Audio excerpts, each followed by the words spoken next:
doubt now that the people that have, quote, died from that are in fact dying from it. I've seen some studies that seem to indicate that the lung damage is consistent not with swine flu, what we call that, but bird flu, the H1N5. And it's a rather curious... H5N1. Exactly, yeah. Now, the damage is parallel, and Dr. Nyman was on earlier tonight, and what Henry said was that the AH1N1 is now finding a great place to exist at the base of the lungs where the temperature in the body is the warmest. It likes that. And that's why it's mimicking H5N1 lung damage. H5N1, again, is a temperature-sensitive organism and loves to get into the deep part of the lungs and just ravage them. So you're seeing a parallel appearance, but they are different organisms. But your point is very well taken. We are sitting on top of a pile of confusion, and the media is playing its disgusting lapdog role in it to a T. We're being lied to, and as you said rightly, and all of you listening know that, we now expect, those of us who are aware, we expect to be lied to all the time by the fraud in the White House, by the Congress, by these so-called leaders of this country.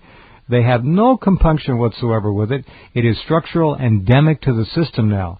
And what do you do about it when black becomes white, lies become truth, fiction becomes science fiction, and all the rest of the things are inverted? Well, it actually is a time of marvelous opportunity.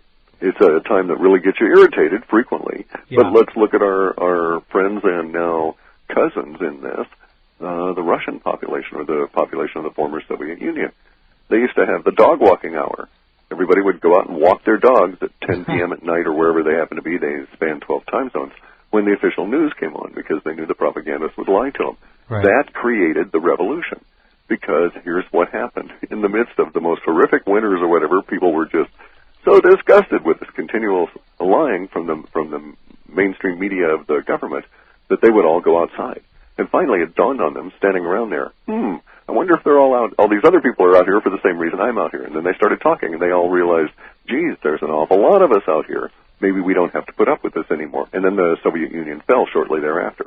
I kid you not. It was basically that simple. Wow.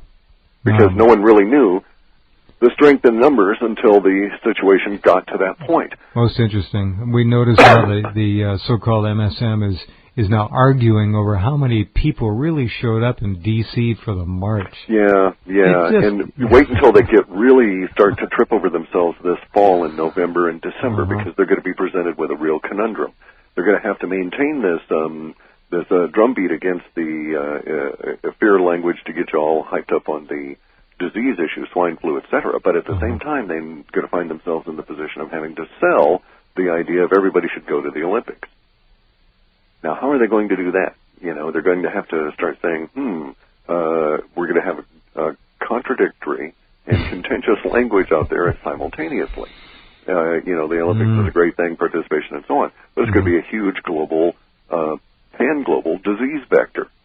And it's going to cause all kinds of issues, but at the same time, they must sell it. Yeah, the World Cup will do the same thing in South Africa. Yeah, interesting. Well, disease is only a plane flight away. I mean, almost anywhere. I just figure it out. It no longer matters, we are truly at that level within the planet.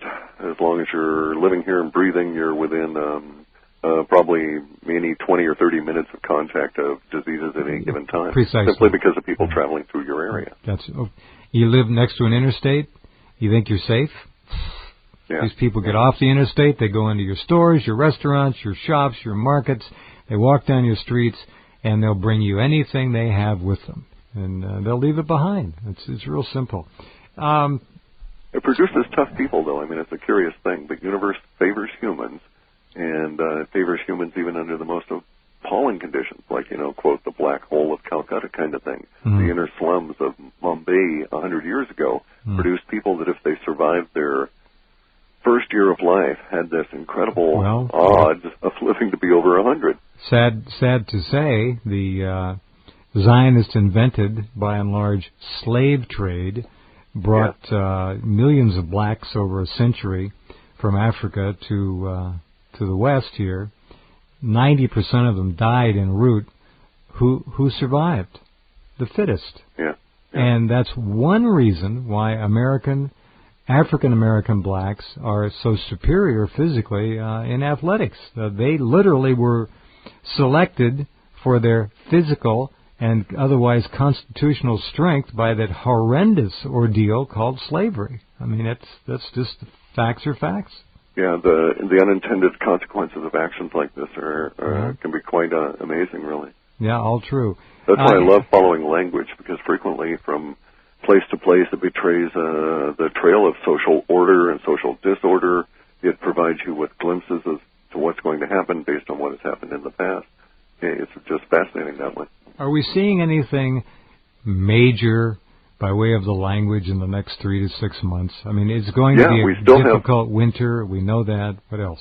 Well, we're going to have all kinds of, theoretically, going to have all kinds of nasty weather, but that'll be the least of our issues. There's going to be a wind shift, and that will become quasi-permanent in the sense it won't go back to the old patterns. A wind shift? At the jet stream level. And I suspect that this is due to both the changes in the sun and the recent changes that we've noted in the Gulf Stream, and I think it's going to be reflected in the currents. Where will it move to? That's anybody's guess at this point. Is it going to dip down lower? We could get a lot of those straight line wind episodes that we've had in the past as it attempts to adjust both by altitude and geographically. Bear in mind, we've got a curious condition where we're at levels unheard of in carbon dioxide in the atmosphere for the last 100 million years. And yet at the same time, we're having huge amounts of carbon dioxide also have been absorbed by the ocean. And this near balance that way has caused pressure differentials relative to the upper atmosphere. And here we see strange things like the NASA and military are going to shoot up and do an ionosphere chemtrail, shoot aluminum particles or something up there. All of these kind of things going on with the chemtrails, the HAARP experiments, which is an ionosphere heater. Not a good thing, as a planet level kind of a culture, we shouldn't allow part of our species to go out there and blow big holes in the atmosphere. Or big holes in the moon. Exactly. So we have all of that kind of stuff going. But over these next 3 or 4 months, we still have pending the idea that the Israelis are going to attack Iran and the potential for just a catastrophic mistake to occur. 50-50? In terms of the potential for this to occur? Potentials, yeah. What's the data suggest? We do have a war on the horizon of sorts? Oh yeah. It's I wouldn't say 50-50. I would say probably something on the order of I don't want to give a number, but much more probably a higher level of probability. So it looks given like the language. It looks like they're going to go ahead and try and do it or do it. Yeah. Well, when have they restrained themselves before, huh? That's a good point. Yeah. You don't see it often, no. No. Maybe some mechanism in the universe will restrain them at some point. Thank you, my friend. Always a pleasure and an honor. It's evaporated already. Gee. It zooms. Anytime. Enjoy those carrots. Oh, they were great. And then the peach pie, yeah. I knew there was a chaser on that. Oh, yes. Veggies first, then fruit later. Take care. Okay, talk to you later. Good night. Bye.